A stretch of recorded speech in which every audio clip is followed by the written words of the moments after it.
ओम नमः शिवाय। ज्योतिष की पाठशाला के इस अध्याय में आपका स्वागत है। इस अध्याय में हम समझेंगे कि किसी एक व्यक्ति की पत्रिका देखकर आप उस व्यक्ति के अन्य संबंधियों के बारे में कैसे समझेंगे। कई बार जब जातक आता है आपके पास पत्रिका लेकर, तो वो अपनी पत्रिका के माध्यम से अपनी माता के बारे में, अपने पिता के बारे में, अपने भाइयों के बारे में या और संबंधियों के बारे में समझना चाहता है। तो इन संबंधों को आप कैसे समझेंगे एक व्यक्ति की पत्रिका देखकर, इसके बारे में आज की वीडियो में हम बात करेंगे। आगे बढ़ने के पूर्व हमेशा की तरह आग्रह कि चैनल को सब्सक्राइब करें, बेल आइकॉन दबाएं और वीडियो पसंद आता है तो इसे लाइक भी करें और अपने मित्रों को शेयर करें। आइए चलते हैं आगे समझने के लिए कंप्यूटर की स्क्रीन पर, जहां पर एक चार्ट के माध्यम से हम आपको बताने का या आपको समझाने का प्रयास करते हैं कि कैसे आप किसी एक व्यक्ति की पत्रिका से सारे संबंधियों को समझेंगे। तो जैसा हमने अभी डिस्कस किया था कि हम पत्रिका से संबंधों को कैसे समझें। जब भी कोई व्यक्ति आपके पास आता है तो अपनी पत्रिका के माध्यम से अपने संबंधियों के बारे में, जैसे कि अपनी माँ के बारे में, अपने पिता के बारे में या अन्य संबंधों के बारे में जानना चाहता है, तो उसे आप कैसे देखेंगे। हमने यहाँ पर एक सैंपल पत्रिका ली है और जो नंबर्स लिखे हैं यहाँ पर ध्यान दें, ये राशियों के नंबर न होकर भावों के नंबर हैं, यानी प्रथम भाव, द्वितीय भाव, नवम भाव, एकादश भाव और द्वादश भाव।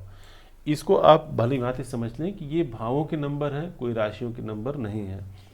प्रथम भाव जातक का अपना भाव, या आप अपनी पत्रिका देख रहे हैं तो आप अपने शरीर का, यानी तन भाव बोलते हैं, तो अपने शरीर का विचार आप करेंगे प्रथम भाव से। और द्वितीय भाव से कुटुंब का विचार करेंगे। कुटुंब में एक इंटीग्रेटेड आपके सारे रिलेशंस को समाहित करते हुए एक कुटुंब का भाव बनाया गया हमारे विद्वानों के द्वारा कि आप द्वितीय भाव से अपने कुटुंब का विचार करेंगे। और इंडिविजुअल रिश्तों की बात जब आएगी तो तृतीय भाव से आप अपने छोटे भाई बहनों का विचार करेंगे तृतीय भाव से, यानी जातक का भाव प्रथम भाव और यहाँ से तृतीय भाव, ये जातक के छोटे भाई बहनों का भाव, यानी छोटी भाई बहनों के लिए आप देखें तृतीय भाव। इस भाव का स्थिर कारक होता है मंगल। चतुर्थ भाव से माता के विचार करें, यानी जातक के माँ का विचार आप करेंगे इस पत्रिका के चतुर्थ भाव से। यहाँ से सुख का भी विचार करते हैं और माता का भी विचार करते हैं। उसके बाद संतति का विचार करते हैं पंचम भाव से। किसके संतति का, यानी प्रथम भाव के संतति का विचार पंचम भाव से, यानी पुत्र और पुत्री दोनों के लिए एक ही भाव देखें, पंचम भाव।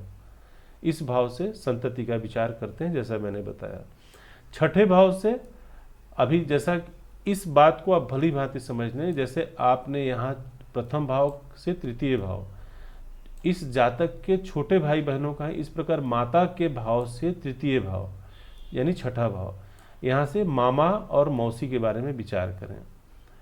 और सप्तम भाव से इसे जारा भाव कहा गया, यानी पत्नी का भाव।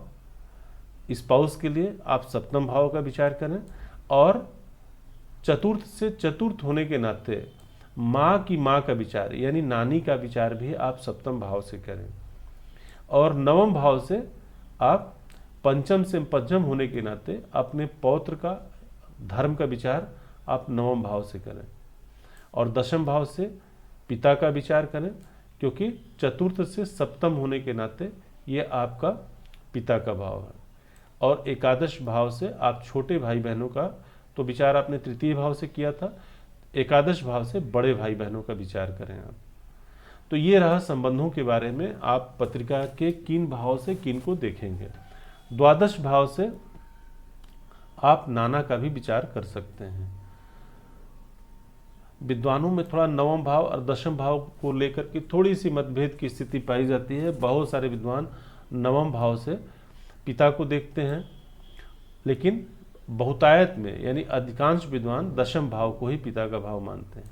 तो चतुर्थ भाव से नवम भाव होने के नाते नाना के विचार आप द्वादश भाव से करें।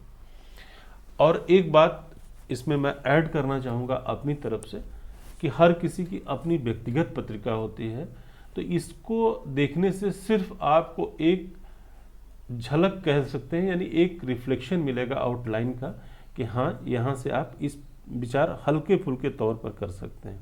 लेकिन किसी भी व्यक्ति के बारे में पूर्णतया से समझने के लिए उस व्यक्ति की पत्रिका अत्यंत आवश्यक है। तो ज्योतिष की पाठशाला के इस भाग में इतना ही।